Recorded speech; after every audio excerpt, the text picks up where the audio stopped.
Nah, pada ayat selanjutnya Allah menceritakan pula tentang ahli kitab bahawa sebenarnya mereka mengenali Nabi Muhammad sallallahu alaihi wasallam sebagaimana mereka mengetahui anak-anak mereka, karena berita tentang itu sudah pun mereka ketahui melalui lisan para rasul terdahulu. Sesungguhnya semua rasul telah pun menyampaikan berita gembira dan kemunculan Nabi Muhammad sallallahu alaihi wasallam lengkap dengan sifat-sifatnya, negerinya, tempat hijrahnya dan sifat-sifat umatnya.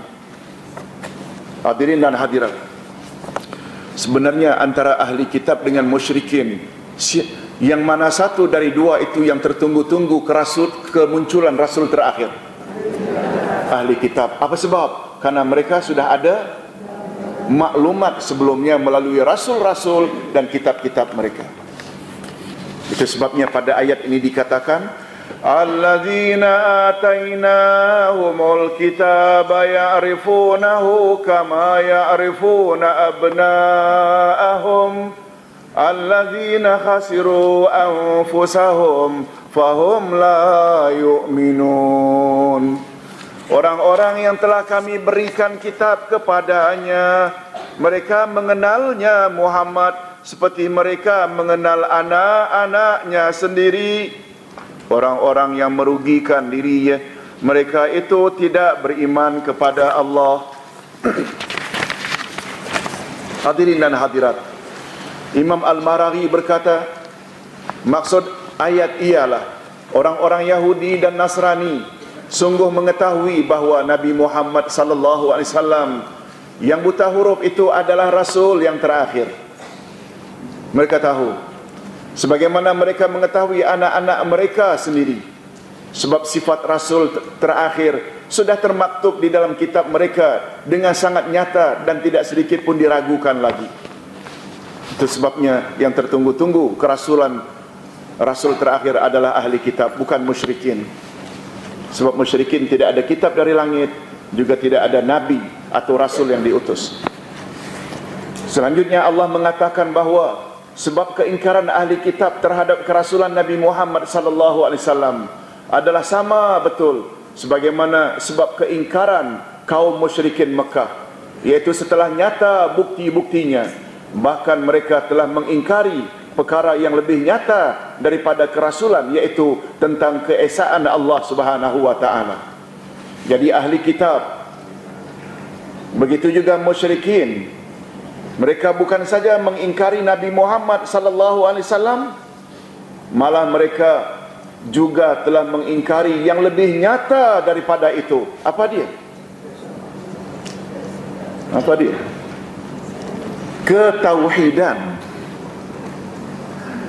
Sebenarnya apa yang dipercayai oleh orang-orang Nasrani Kristian hari ini, yang Isa itu anak Tuhan, Nabi Isa dan Taurat, Injil ada sebut ke Isa anak Tuhan?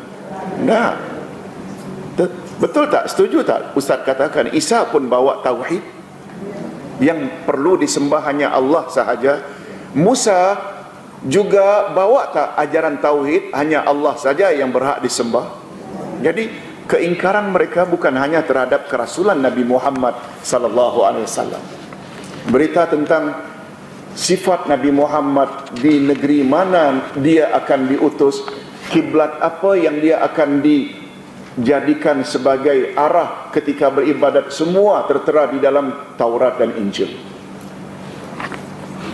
Malah ada ulama tafsir menyebut, kalau ayat menyebut mereka mengenal Muhammad sebagaimana mereka mengenal anak-anak mereka sendiri.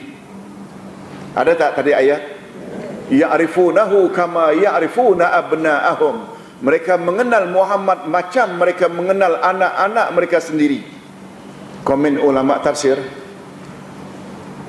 mereka sebenarnya mengenal Nabi Muhammad lebih dari mereka mengenali anak kandung mereka sendiri. Dari mana?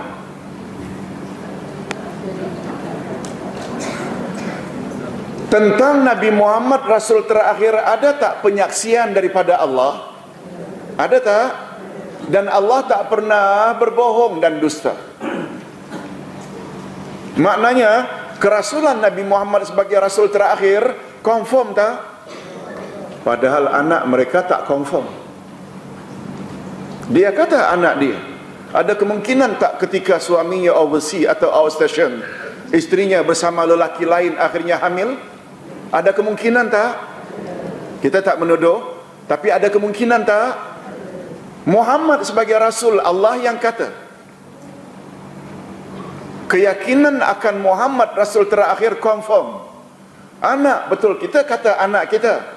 Ada kebarangkalian tak anak kita kata anak kita sebenarnya dari benih lelaki lain? Ada tak? Ada. Itu maksudnya kata ulama tafsir. Walaupun di sini dikatakan mereka kenal Muhammad sebagaimana mereka kenal anak mereka sendiri, kata ulama tafsir menambah, malah mereka kenal Muhammad melebihi daripada mereka kenal anak kandung sendiri. Sebab ada kebarangkalian tadi. Bapak-bapak dan ibu-ibu yang dihormati sekalian, di sini perlunya dan bagusnya kita belajar tafsir. Betul tak?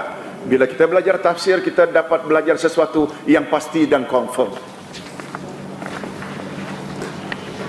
Itu sebabnya Ustaz pagi tadi baru baca kronologi ASQ, pertemuan dengan Jakim dan Jakim, di mana poin yang sangat berbahaya. ASQ meletakkan suara hati mengatasi wahyu. Bahaya. Ini bahaya. Minta maaf bagi yang sudah ikut. Boleh ikut tapi jangan ta'assub. Betul tak? Kita belajar akidah. Yang ini tak boleh main-main. Apalagi sebentar lagi ada ASQ Kids, ada ASQ anak belasan tahun. Kita yang sudah dewasa dah mendapat akidah, kita ada filter. Tapi bila anak kita dibimbing dengan ASQ Kid, kanak-kanak, apa yang filter yang ada pada mereka? Betul tak? Dia terus diasuh. Akan jadi apa? Hati-hati. Bapak-bapak dan ibu-ibu, kita boleh lihat dalam internet keputusan Jakim, keputusan kronologi. Sebab baru-baru ini Ustaz menghadiri satu pendedahan ASQ, satu penjelasan yang dikaji oleh pihak yang mengkaji, bukan pihak ASQ, mengkaji bukunya dikaji satu demi satu. Oh, sungguh banyak perkara-perkara yang boleh dipertikaikan.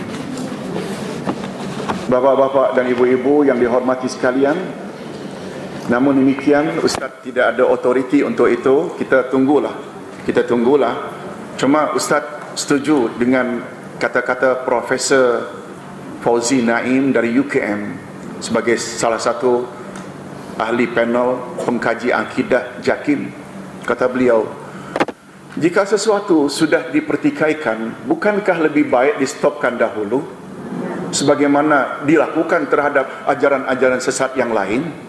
Bukan boleh berubah, sedangkan ia diteruskan.